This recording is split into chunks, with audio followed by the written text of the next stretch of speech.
বর্ষা, কোথায় তুমি? বর্ষা নাই, মারা গেছে বর্ষা। আচ্ছা, তাহলে ওর বান্ধবীর নাম্বারটা দিয়েন। দিমু তোর নাম্বার। ভূত হয়ে আইসা তোরে দেখা নিউ।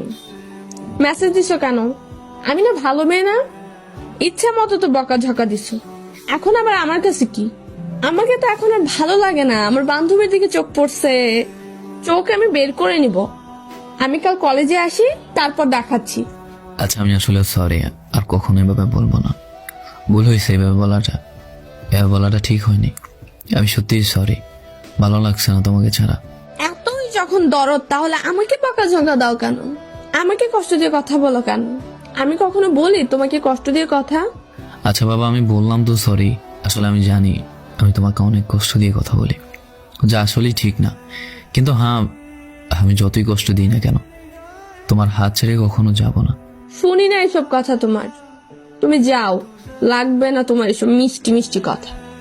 সরি তো বাবা, আর হবে না এমন। তাহলে ভিডিও কল দাও আর কান ধরে সরি বলো, তাহলে মাফ করে দিব। আচ্ছা, ডান। তাও মাফ করে দিলাম, যদিও দোষটা আবার ছিল। ভালোবাসা মানেই তো আর টাইম পাস না। মেয়ে মানুষ আমরা তো একটু খুনসুটি করবই। শক্ত করে ধরে পথ চলাটা খুব কঠিন কাজ।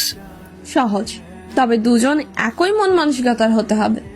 নিজের দোষ না থাকা সত্ত্বেও যে বারবার সরি বলতে জানে, সে আর যাই হোক ছেড়ে চলে যাওয়ার মানুষ হতে পারে না। যে নিজের ভুল স্বীকার করার পরে বকাঝকা শোনার মতো ধৈর্য ধরতে পারে, সে আর যাই হোক অন্য সকল মেয়ের মতো হতে পারে না। ভালোবাসা সুন্দর মনের মানুষের সাথে। চেহারা তো একটা আবরণ মাত্র।